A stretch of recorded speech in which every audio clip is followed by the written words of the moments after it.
Hello mga kapet malu, magandang araw po sa inyo.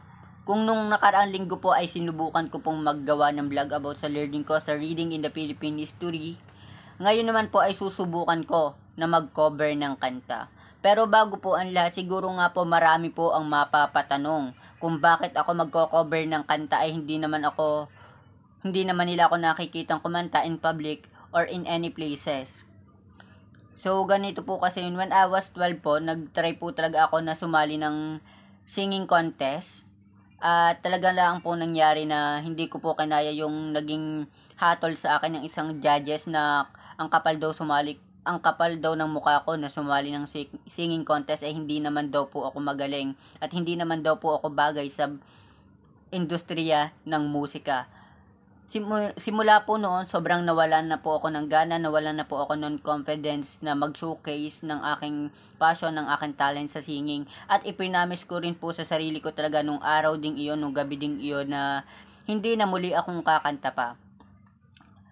Although marami rin po talaga ang nagpupumilit at nagsasabi na ang ganda pa rin ng boses ko na wag ko daw intindihin yung naging hatol sa akin ng judges nung gabing iyon.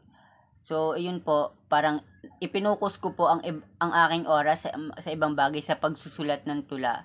Hanggang sa nga po ay pumutok po ang kanta ni Moira na Paubaya ay habang nagbabrowse po ako ng sa YouTube nanonood po ako. Sobrang dami ko po talaga nakikitang mga cover ng kanta. Siguro nga po ay marami po ang nakaka-relate at pinakinggan ko po yung buong kanta.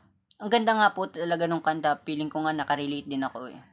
Tapos, sabi ko sa sarili ko, parang gusto ko rin mag-cover ng kanta, parang gusto ko ding i-cover ang Paubaya ni Moira. Kaso lang guys, hindi ko pa talaga siya maisingit kasi sobrang hectic pa ng schedule ko sa studies ko.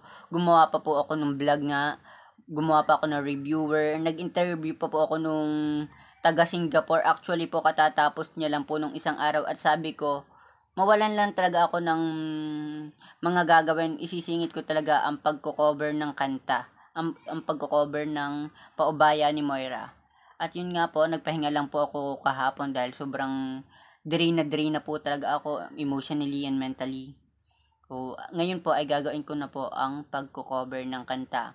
Kaya naman po ay syempre, pinakinggan ko uli yung kanta. Baka, para naman malaman ko kung ano bang emosyon ang dapat kong ilagay doon sa kanta.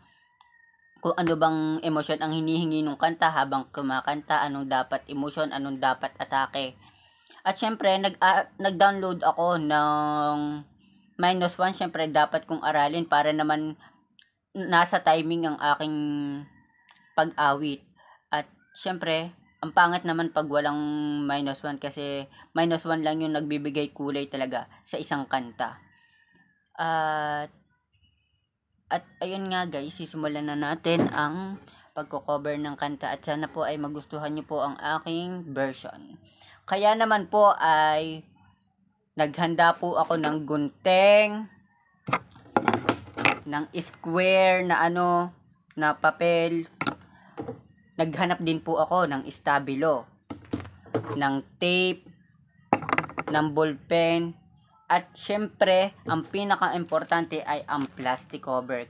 Kasi nga po, sabi ko nga po, magko-cover po tayo ng Paubaya ni Moira at atin na pong sisimulan. Unang-una pong step ay akin po munang magsusulat muna po ako ng salitang Paubaya. Pinag-aralan ko po talaga ang lettering na to. Talaga nag-search pa po ako. Wait lang guys po.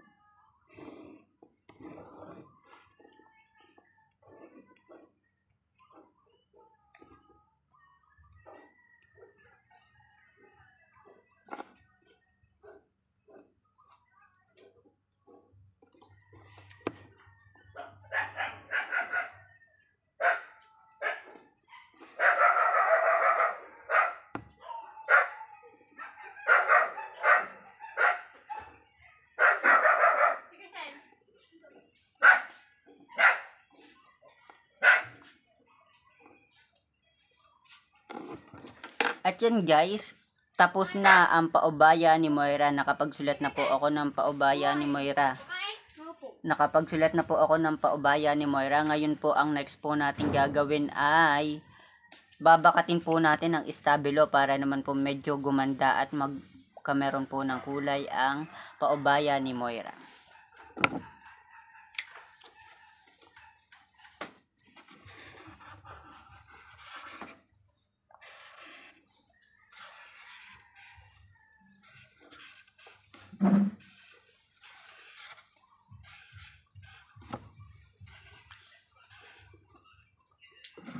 Sorry guys pero talagang wala talaga akong katalent-talent sa mga arts na yan. Kaya sobrang struggle din talaga sa akin kapag ang pinagagawa ng teacher ay about sa mga arts na yan. Sobrang baba talaga ng nakukuha kong grades.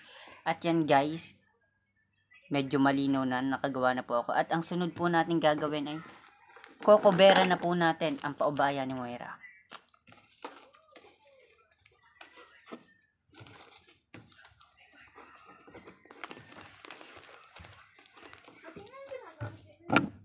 Kukuha tayo ng tape. Syempre, paano natin makokoberan kung hindi natin lalagyan ng tape, di ba? Hindi ko mahanap ang dulo ng tape.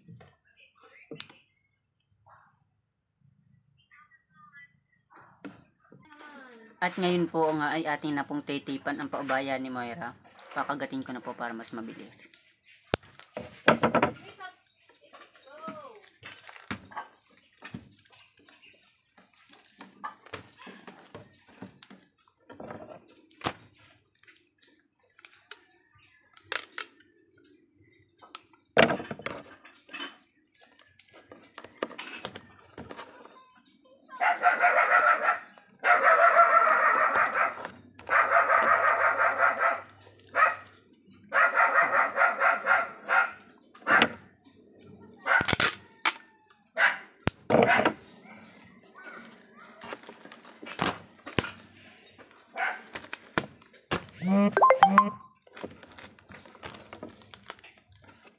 So guys, ayun na po.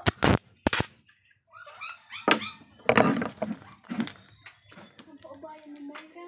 Kumain din si Christine. Madami na kain. Hindi ko na. Pero kumain.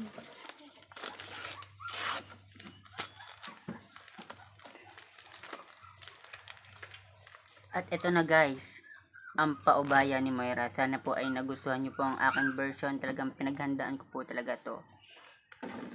Thank you guys for watching.